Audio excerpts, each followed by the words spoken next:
Okay guys, in this video I'm going to try and answer the question that has been raging on the internet in the last couple of days, is whether or not the EV100s are worth getting, if they're for you, and whether or not you should try these or you should just save up more money for the Fat Sharks, or if you should try some box goggles.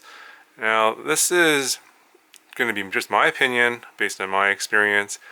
I obviously don't have all of the answers, but I can at least share with you what I've experienced with these goggles. I've flown about 40 or 50 packs so far in the last few days, so I've gotten very used to these, and I can tell you my comparison of these EV100s to my Fat Shark goggles. These are the Dominator V3s with the 16:9 aspect ratio.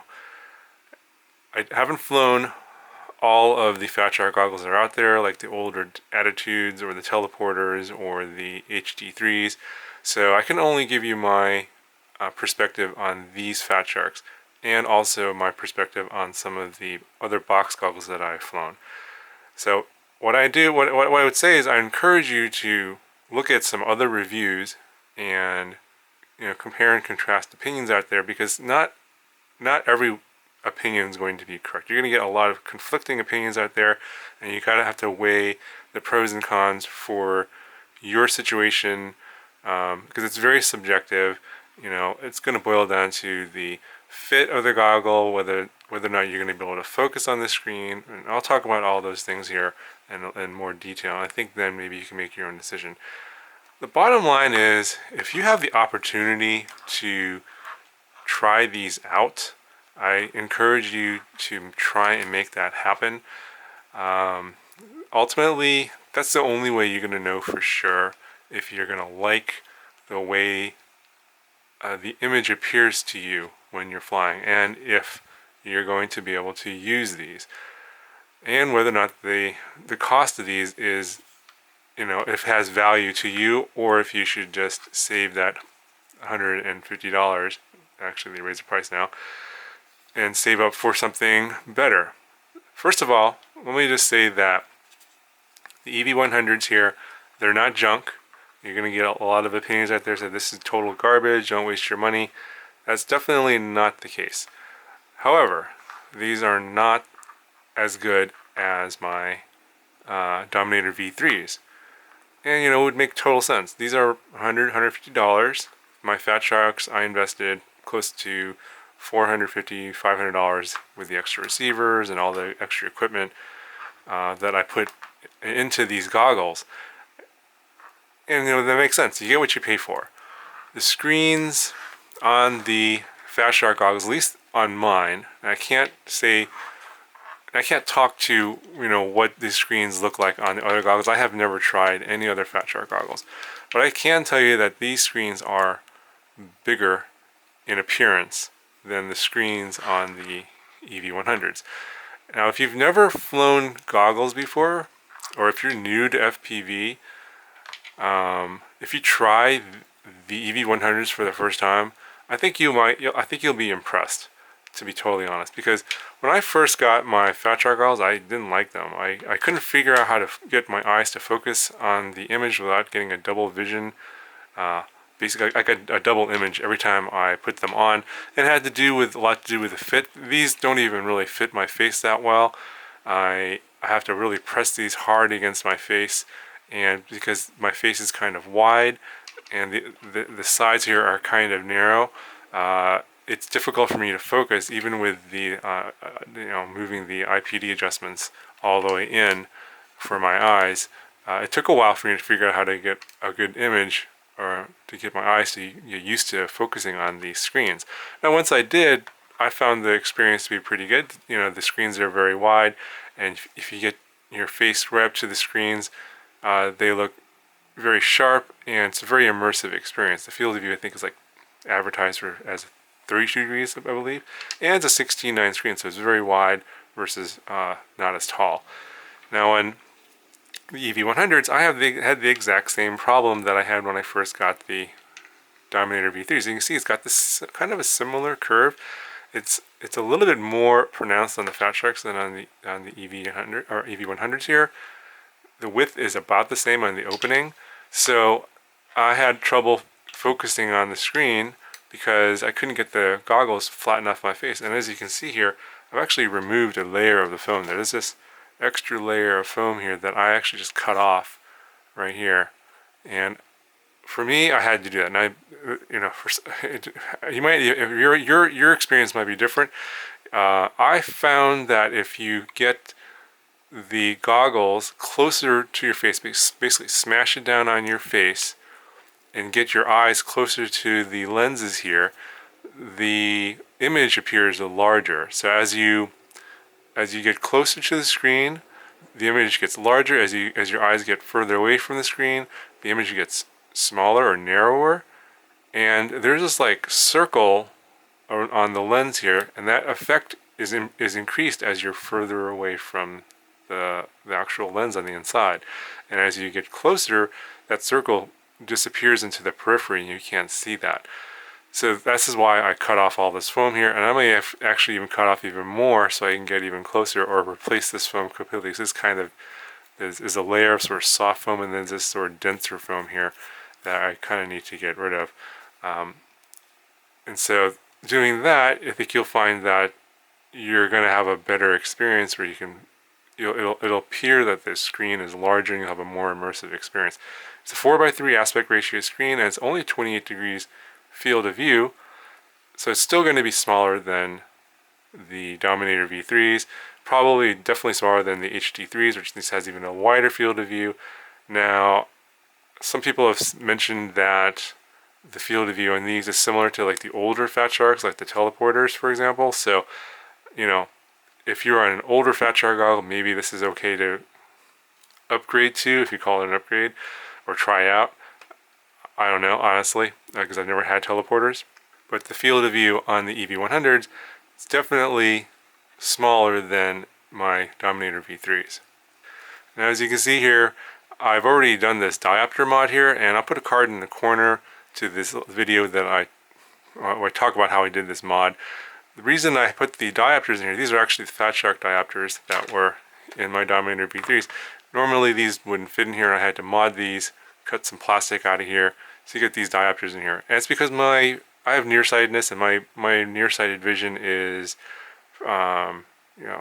it's pretty strong, or my prescription is pretty strong. So I'm a -6 in my right eye, -6.5 in my left eye. So I need the diopters to be able to focus on the screen, because the focusing mechanism on these EV100s, on these dials here, the maximum focusing adjustment or the maximum power you can get is up to -4. So that's another thing that you guys should consider. If you have a stronger prescription and you don't want to do the diopter mod, then you can't use these goggles. You have to wear contact lenses. However, I did not want to wear my contact lenses. I wanted to use the diopter, so I modded them. And so after doing that, I can see the screens perfectly. I can even fine adjust these knobs here so that I can get a little bit more focus on the left eye, because I can't do that with the Fat Sharks, which is even with the Fat Sharks, it's still a little bit blurry in my left eye because it's still not strong enough in the left eye. But it's actually sharper. The image is actually sharper on the EV100s because I'm able to get a little bit more power on my left eye with the diopters and the built-in focusing on the EV100s. So, that's something that the Fat Sharks doesn't have that the EV100s have, is that they have got these extra dials for a little bit more fine-tuning of the image, and you can get it really, really sharp. I mean, it was perfectly sharp. I could see a very clear image on and no pixels on the screen. The screen is, it's small, but it's a pretty high density screen. I think 720 by 480, I believe, which is might be even higher than what's on the Fat Sharks. Regardless, the image was very, very good. I feel like the image on these is actually, once you get it all focused in and sharp, is better than pretty much any box goggle that I've ever tried, except for maybe the Goggles 2, which has a 1920 by 1080 screen. But that thing is very large, and I don't like. It's one of the reasons why I don't really like box goggles. Is basically it's the form factor. It's the larger, there's added weight on your face. Sometimes it's hard to get proper focus. Some box goggles don't have the focus adjustment where you can adjust the Fresnel lens. So yeah, the screen's bigger and it's a more immersive experience, but you have the same sort of issues where you have trouble getting the proper focus, and I just don't like the form factors. They're kind of heavy, and they after you fly with them for a while, they weigh on your face, and I just don't like that. Now the EV100s in terms of weight are really light. These are with the battery, no antennas, was 216 grams. My Fat Shark Dominator V3s, no antennas with the battery here, was 323 grams. This weighs about more than 100 grams more than these. So if you're concerned about weight on your face, these are extremely light. I mean, you almost don't even notice them once you put them on because they're so light. Okay, so now there's a couple of things that you should also be aware of in terms of, I think they're bugs that might be fixable in firmware updates in the future. And well, one's a bug and one's a feature that I think that they should fix. First of all, the OSD that's built into the screen, there's going to be on the top in green, basically your band and channel plus your frequency and then a battery indicator, which is fine, but it would be nice if that could be toggled on and off somehow in the firmware, because I just don't like having that on the screen. The second thing, which is a bug, is if you're running an NTSC signal, if you have an OSD at the bottom of the screen, it gets cut off or doesn't show up at all because the bottom part of the screen gets cut off on the screen here. And I've heard that's a firmware bug and that will get fixed in the future, but I don't know when. And if that's an issue for you, if you have NTSC and you want to be able to see the bottom of the screen, then yeah, definitely that's a problem. You should wait till that is fixed before you get these. But hopefully they'll fix that soon, because that I think is a software bug. They should be able to fix that later. Okay, so what's the bottom line here? Should you get these or shouldn't you get these? So if you're a brand new FPV pilot and you've never used box goggles before, you've never used goggles in general, and you're just getting into FPV, I have no problem recommending getting the EV100s, assuming that you have fairly normal vision, and you don't want to do the diopter mod. If you have a stronger prescription like myself and can do the diopter mod, then it's okay for you. You can definitely do that. And I think as a first-time goggle, it's a perfectly fine product. It's totally flyable. You'll have no problems seeing your image once you get everything focused and sort of dialed in right. And you can definitely fly with them. That's just as good as any box goggle. Probably just as good as any first, second, third generation Fat Shark goggle. I think it's a pretty good product overall. I don't have no problem recommending it if you're a first-time FPV pilot. Now, if you're someone like me who has flown with the Dominator V3s or something better, going to this is a step backwards. And obviously, I wouldn't recommend that for you. The screen's smaller, obviously. It's a little bit darker. You get used to it. It's totally flyable, as I said, but it doesn't match the experience of the much more expensive Fat Shark goggles. Now, if you have the money and you don't mind spending the money, then I would recommend getting the Fat Shark goggles and spending the $400 to $500 on a really nice set of goggles that's going to last you a long time. Obviously they've got very good customer service, etc., etc. But that's a lot of money, and if you're a first-time FPV pilot, do you want to spend that much? If I was, I haven't been flying FPV very long.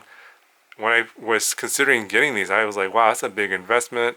I wasn't really sure. I thought about it for a very long time before I decided to spend the money. I really didn't want to. I was looking for alternative options at the time, but there wasn't anything out there at the time that was any good other than box type goggles, which I don't particularly prefer. So I decided to go ahead and spend the money. Now that the EV100s are available, if I were in that same situation, I guess that was maybe a year and a half ago. I actually have a video about these goggles where I talk about my experience in them, and I'll try and find that, put a card in the corner if you guys want to watch that. But when I was in that same situation, if these were available, I would have definitely picked these over this. I would have definitely spent the $100 versus spending the $450 I spent on this at the time that I was looking for goggles, and in terms of FPV. So if you look at it from that perspective, if you were in my shoes or if I were in your shoes at that time, I would have definitely gone for the EV100s over the Fat Sharks, because that could have gotten me into the door. I could have totally flown on this goggle for plenty of time, probably more than a year, and without knowing any better, without knowing what the Fat Shark goggles look like, I would have been completely happy with it, the image and the flyability of this, once I've made all of the modifications, etc., to get the image just the way I like it. So that's going to be my opinion on this and my recommendation. You guys can take it for what it's worth. I highly encourage you to go out there and look at some other reviews. If you have an opportunity to try these, definitely go and try these and make your own decision as to whether or not you like them or not.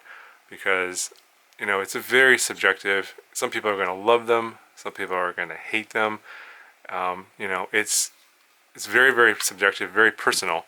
And it just really depends on whether or not it's going to fit for you and do things that you need for your eyesight, your face, your fit, all those things. It's very, very subjective. So definitely, if you can find someone that has these that you can try, if you're definitely considering these, go and do that for sure. And I think that you know, for most people, they're gonna find that this is a good goggle and they're not going to regret getting these. Now, I know that one of the downsides people were talking about was the lack of a DVR.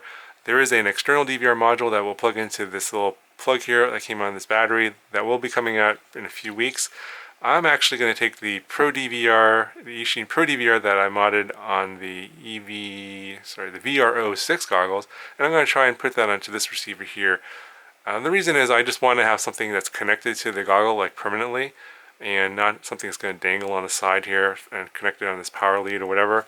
So I'm going to actually do a separate video. I'm not sure exactly when it's going to come out, probably in a few days. The mod should be pretty easy. I opened this up already. The receiver is right here, and I just need to solder on a set up wires for video and power to the DVR, and I can get video out to the DVR, and then I can then record the actual reception of these of the receiver and the antennas to a video output.